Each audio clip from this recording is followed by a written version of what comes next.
बिस्मिल्लाहिर्रहमानिर्रहीम। पाकिस्तान हमेशा जिंदाबाद। पाक फिजाइया ने भारत को मुंह तोड़ जवाब दिया। पिछले कुछ दिनों से भारत की जानिब से जो जहारियत सामने आ रही थी, पाकिस्तान मुसलसल तहम्मुल का मुजाहरा कर रहा था, लेकिन ये बर्दाश्त आज सुबह उस वक़्त ख़त्म हुई जब भारत ने मुसलसल पाकिस्तान के ऊपर ड्रोन्स के ज़रिए जासूसी करते रहे, उसकी एयरबेस पर हमला करने की कोशिश की। पहले तो उसको नाकाम बनाया गया और उसके बाद फिर पाक फ़ज़ाइया के JF थंडर 17 ने मुंह तोड़ जवाब दिया और भारतीय कई एयरबेसिस को उड़ा दिया गया। भारत को इतना नुकसान पहुंचाया गया है, अरबों डॉलर का नुकसान पहुंचाया गया है, जहां से वापस आने में उसको कई साल लग सकते हैं। हम ये कह सकते हैं कि पाकिस्तान की फिजाइया ने भारत का अरबों डॉलर का जो डिफेंस प्रोजेक्ट था उसको 2% का कर दिया। पाकिस्तान की जानिब से सब्र किया गया, बर्दाश्त की गई। बैन-अल-अक़वामी बरादरी को मुसलसल इस सिलसिले में बताया गया कि भारत ज्यादती कर रहा है।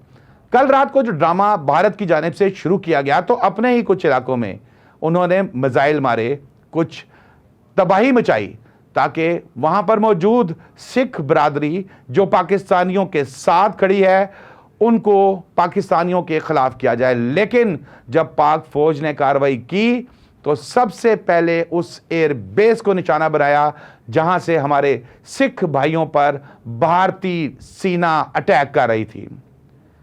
मेरे साथ इस वक्त स्टूडियो में मौजूद हैं मारूफ डॉक्टर है, सर्जन है, डॉक्टर सदाकत अली खान साहब।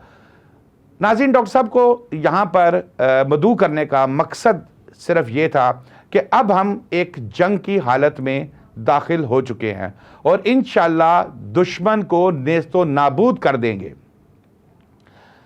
जंग के दौरान कई एडवेंचर्स किए जा रहे हैं भारत की जानिब से। कुछ चीज़ें ऐसी भी मुशाहिदे में आई कि ड्रोन जो भारत ने भेजा जासूसी के लिए, तो लाहौर में, वो कहते हैं ना लाहौर है, वो एक नौजवान वो बुझा हुआ ड्रोन उठा के भाग गया। ऐसी चीज़ें हमारे लिए, पाकिस्तान के लोगों के लिए ख़तरनाक हो सकती हैं। फिर उसके अलावा इस जंगी सूरत हाल में खुदा न खास्ता बात आगे जाती है तो फिर अपना दिफा कैसे करना है, फर्स्ट एड कैसे देनी है, इन तमाम बातों को करने के लिए डॉक्टर साहब को हमने जहमत दिया। जी अस्सलाम वालेकुम डॉक्टर साहब। डॉक्टर साहब, पहले तो मेरे ख्याल में मैं आपको मुबारक ही दूंगा कि जी हमारा वो जो सब्र था वो ख़त्म हुआ और हमने दुश्मन को अब नाको चने चबा दिया कि वो माफ़ी की सूरत हाल में आ गया है। लेकिन सवाल यही है कि हमने अपनी पूरी कोशिश की आखिरी दम तक कि किसी तरीके से इस जंग जो भारत हम पे ज़बरदस्ती मुसल्लत कर रहा है, इस जंग से रोका जाए। लेकिन जब वो बाज नहीं आया तो फिर डॉक्टर साहब हमने जवाब दिया। तो अब भारत की न सिर्फ हुकूमत की बल्कि भारत की फोर्सेस की और भारत की मीडिया की चीखें, उनका रोना धोना यहाँ लाहौर में भी इस वक्त सुनाई दे रहा है। डॉक्टर साहब, मैं सबसे पहले वहीं से स्टार्ट करता हूँ जो वाक़या हुआ कि एक नौजवान ने ड्रोन मोटरसाइकिल की टंकी पे रखा और दौड़ लगा दी। जज्बा उसका अपनी जगह पे, लेकिन क्या इस तरह के वाक़यात कोई नुकसानदेह हो सकते हैं आगे चल के? खुदा न खास्ता कोई ऐसी डिसीज़ हो, उसके अंदर कोई ऐसे केमिकल्स हों, इस पे क्या कहेंगे? ये ठीक है। सबसे पहले तो आपने बड़ा सही फरमाया कि पाकिस्तान पिछले कोई 5-6 दिनों से पहले डिफेंसिव मोड में था और इनकी कोशिश थी कि भारत को ये इन्फॉर्मेशन पहुंचाई जाए कि भाई हम जंग नहीं करना चाहते और जंग से दोनों साइडों पे बड़ा नुकसान होता है, जानी भी है और माली भी नुकसान भी है। लेकिन जब सब्र का पैमाना लबरेज हो गया और भारत ने कोई बात ना मानी और फिर हमारे मुजाहिदीन और हमारे एयरफोर्स के नौजवान जो हैं वो तो दुनिया में मशहूर हैं और उन्होंने फिर भारत को नाक चने चबवा दिए जिसने आपने कहा।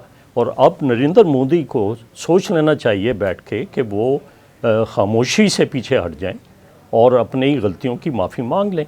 लेकिन आप अब आ जाएं कि जब जो इतने ड्रोन फेंके गए पाकिस्तान पर और पाकिस्तान ने बड़े सब्र से काम लिया और हमारी आवाम जो है उसमें ऐसा जोश पैदा हो जाता है कि वो उस साइड पे चले जाते हैं और जहां फायरिंग हो रही होती है, जहां से मिसाइल आ रहे होते हैं, ये वहीं मिसाइल देखने चले जाते हैं। वहाँ ये सिर्फ हमारी कौम की बहादुरी है। और फिर हमारे वो लोग जो सबसे पहले रिस्पॉन्डर होते हैं, अगर कोई ज़ख्मी हो जाए, और सबसे पहले इर्द गिर्द के लोग जो हैं उसको बचाने की कोशिश करते हैं, वो पहुंच जाते हैं। लेकिन इनकी एजुकेशन होना बड़ी ज़रूरी है। आपने बिल्कुल बजा फरमाया कि उन्हें क्या करना चाहिए। जिस तरह वो नौजवान जो मोटरसाइकिल पे ड्रोन का मलबा लेके चला गया, उसे नहीं उठाना चाहिए वहाँ। उनको चाहिए कि जो उस इर्द गिर्द नुकसान हुआ है, अगर वो माली नुकसान है वो तो बर्दाश्त हो सकता है, लेकिन जानी नुकसान के लिए उन्हें चाहिए कि कोशिश करें कि जितनी ज़्यादा से ज़्यादा जानें बच जाएं ऐसे मौके पर, उसमें वो अपना रोल अदा करें। और वो रोल क्या है? देखें, इंटरनेशनली ये चीज़ बताई जाती है और हम पढ़ाते भी हैं, ट्रेनिंग भी करते हैं कि ट्राइज सिस्टम होता है। एक ट्राइज सिस्टम ऐसा सिस्टम है कि अगर कहीं पे मैसिव डिज़ास्टर हुई है, शादाब कि बिल्डिंग गिर गई है या इसी तरह का एयर रेड हुआ है या कहीं पे गोला आके फट गया है, तो उसमें हम 4 कलर कोडिंग सिस्टम यूज़ करते हैं। एक कलर रेड होता है। रेड ये इंडिकेट करता है कि इस शख्स को या इस मजरूब को बड़ी सीरियस और लीथल इंजरीज़ हैं। वो लीथल इंजरीज़ क्या है वो मैं आप ज़रूर मुझसे पूछेंगे, मैं बताऊंगा भी आपको। और दूसरा कलर जो दिया जाता है वो है येलो। येलो कलर में लीथल इंजरी नहीं होती, लेकिन वो वेट कर सकते हैं कि उनको 1 घंटे में कोई एम्बुलेंस लेके करीबी अस्पताल पहुंचा दे, या ये है कि उन्हें थोड़ी देर के लिए वहाँ लिटा दिया जाए एक साइड पर।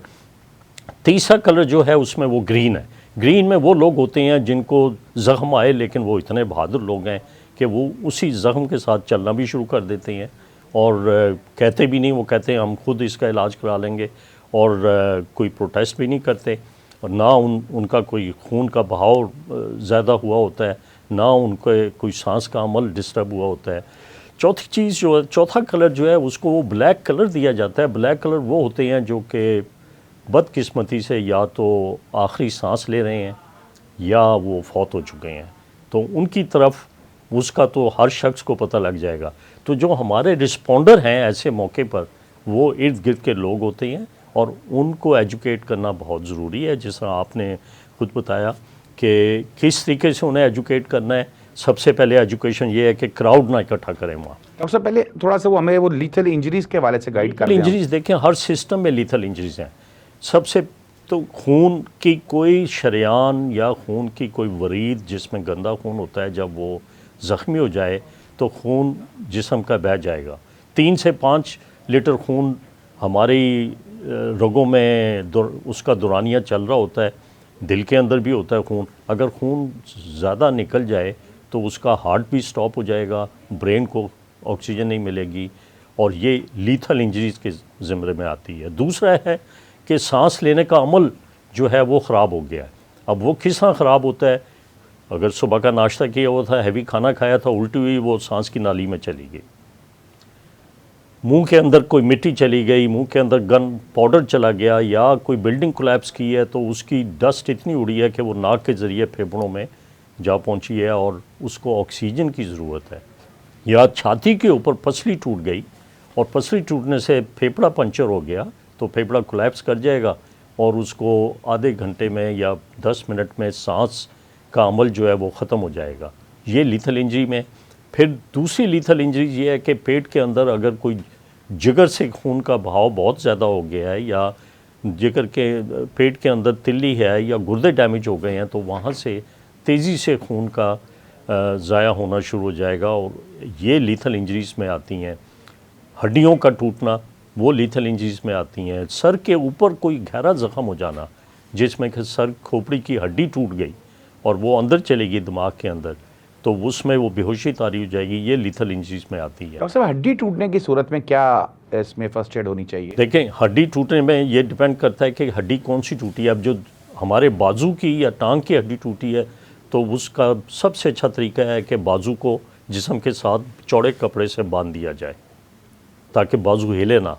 अगर हिलेगा तो दर्द भी होगा और उससे मज़ीद डैमेज होगा। अगर टांग की हड्डी टूटी है तो जिस टांग की हड्डी नहीं टूटी उसके साथ किसी कपड़े से या किसी मजरूब की अपनी जो ट्राउज़र है उसको उतार के उसी से बांध दिया जाए, अगर कोई खातून है तो उसके दुपट्टे से बांध दिया जाए।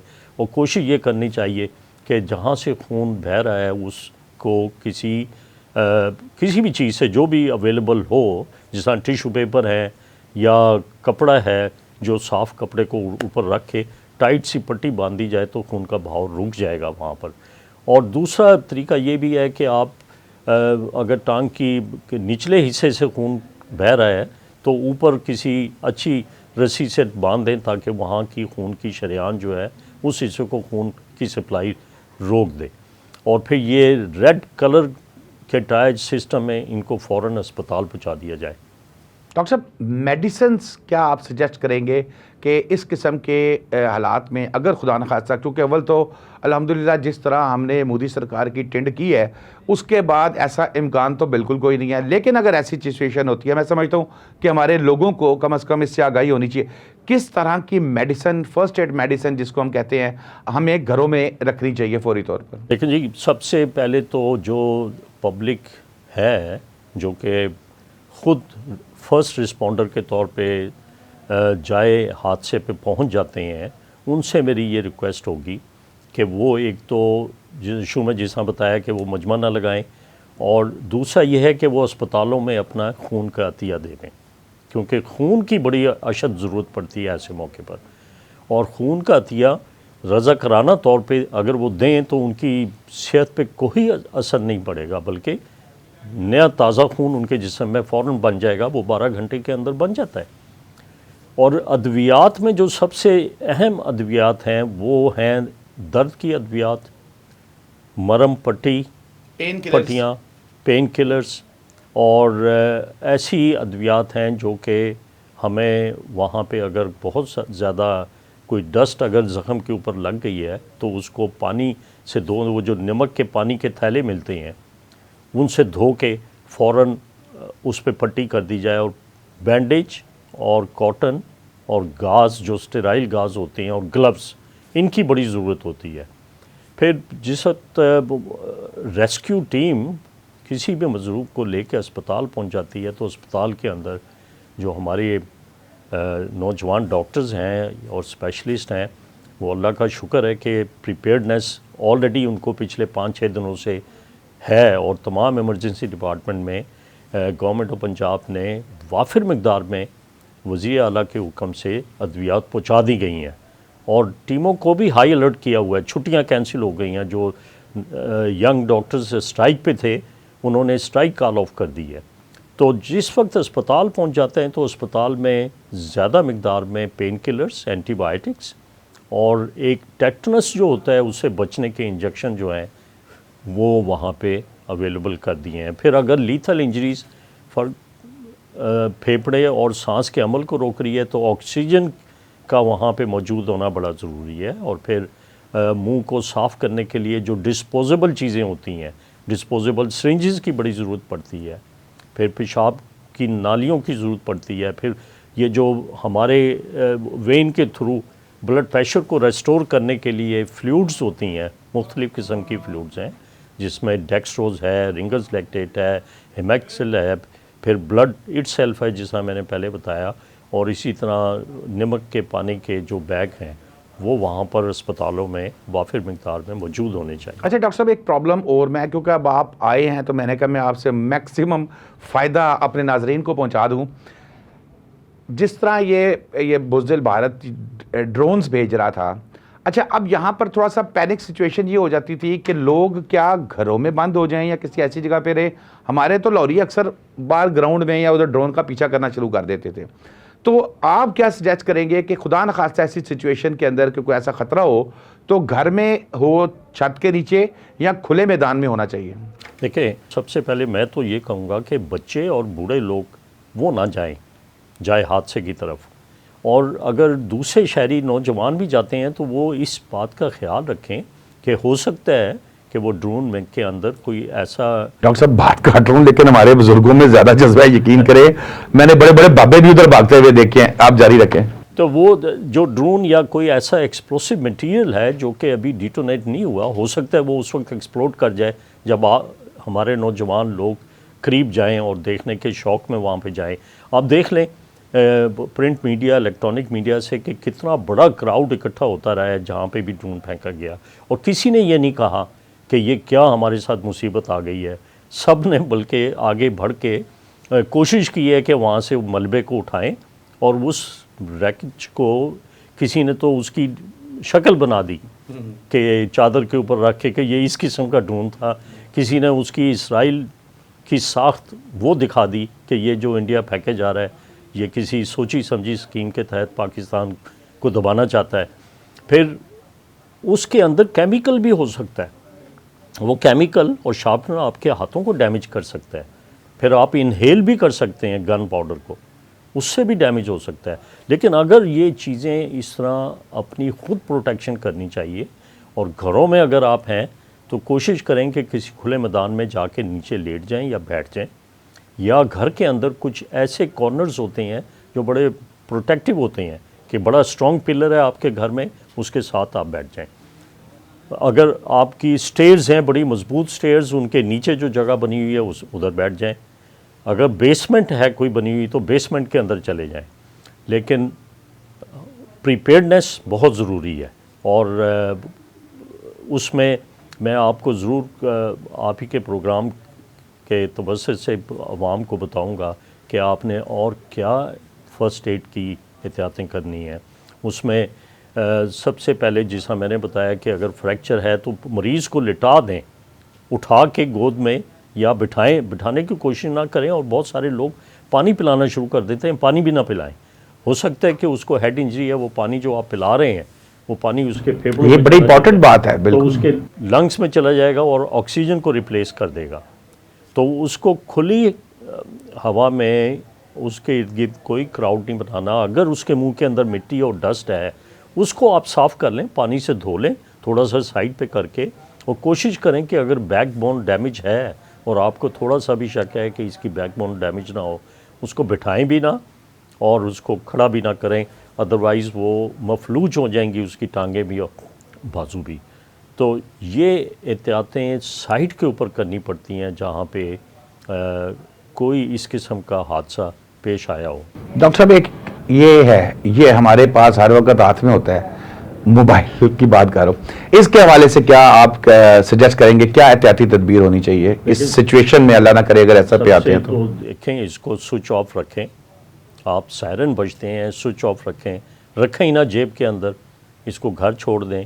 और अगर आपके हाथ में है भी तो आप थोड़ा सा इसमें गूगल कर लें या चैट जीपीटी से पूछ लें कि भाई ये एक शख्स है ज़ख्मी हुआ है, उसको ये चोटें लगी हैं, उसको हम क्या करें। और दूसरा इम्पोर्टेंट इसमें यह है कि हर शख्स को, हर शहरी को ऐप को डाउनलोड कर लेना चाहिए, हमारी 1122।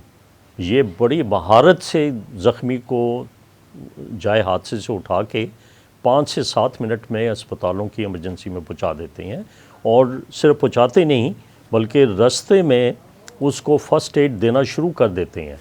उसमें ऑक्सीजन भी दी जाती है, उसमें टेटनस का इंजेक्शन भी लग जाता है, उसमें पेन किलर भी लग जाता है, और उसमें साथ उसकी हेड इंजरी की असेसमेंट भी हो जाती है कि इसकी सर की चोट तो नहीं है। और फिर इसका ये भी फ़ायदा होता है कि किसी ज़ख्मी को किस फैसिलिटीज़ में पहुंचाना है। अगर तो उसको सर की चोट है तो उसको वहाँ पे पहुंचाएंगे जहाँ पे अच्छा सिस्टम अवेलेबल है सर की चोट के इलाज का। अच्छा डॉक्टर साहब, एक अब ये भी मैंने एक सवाल रखा था लेकिन मैंने ये देखा नहीं था, लेकिन सवाल आपसे करता हूँ। खुदा न खास्ता ऐसी सिचुएशन के अंदर पैनिक नहीं होना, फौरी तौर पर होता ना भगदड़ मच जाना, परेशान होना, इस हवाले से आप सजेस्ट क्या करेंगे लोगों जो को? रिस्पॉन्डर हैं या जो बचाने की कोशिश कर रहे हैं उनको बहादुरी से और बड़े एहतियात से किसी ज़ख्मी को बचाने की कोशिश करनी चाहिए, और उन्हें अपनी भी प्रोटेक्शन करनी चाहिए कि सबसे पहले उनके लिए क्या सिक्योरिटी है। ये ना हो कि वो ख़ुद बीमार हैं या ख़ुद नहीं दौड़ सकते तो वो जाके किसी ज़ख्मी की मरहम पट्टी करना शुरू करते हैं। वो घर में आराम करें, और साथ ही जो भी ज़ख्मी है उसको अपने साफ़ हाथों से उसके मरहम लगाना है या उसके ज़ख़म को धोना है, सफाई करनी है, वो साफ़ पानी से करें और मिट्टी और डेब्रिस और ये जो सीमेंट है या ईंटों के छोटे छोटे सेगमेंट्स हैं उनको वहाँ से रिमूव करके उस पर बैंडेज कर दें। बहुत शुक्रिया डॉक्टर सदाकत अली खान साहब। नाज़रीन, जाते जाते एक और खबर आपसे मैं जरूर शेयर करूंगा कि दुनिया में यह कहा जाता था कि भारत का जो सिस्टम है आईटी का, यह बड़ा जदीद सिस्टम है, इसको किसी सूरत में नहीं पकड़ा जा सकता। तो अल्हम्दुलिल्लाह यहां पर भी हमारे साइबर के जो फोर्सेस हैं उन्होंने भारत की वजीर आजम मोदी समेत कई वेबसाइट्स को हैक किया और वहां से उनका डाटा अब हमारे पास पहुंच चुका है कि कौन कौन दहशतगर्दी फैला रहा था, कौन कौन कहां पे किस टेंशन का बायस बन रहा था। ये तमाम चीजें हमारे हैकर्स के हमारे पास पहुंच चुकी है। शादाब, आज को इजाजत दीजिए। अल्लाह हाफिज।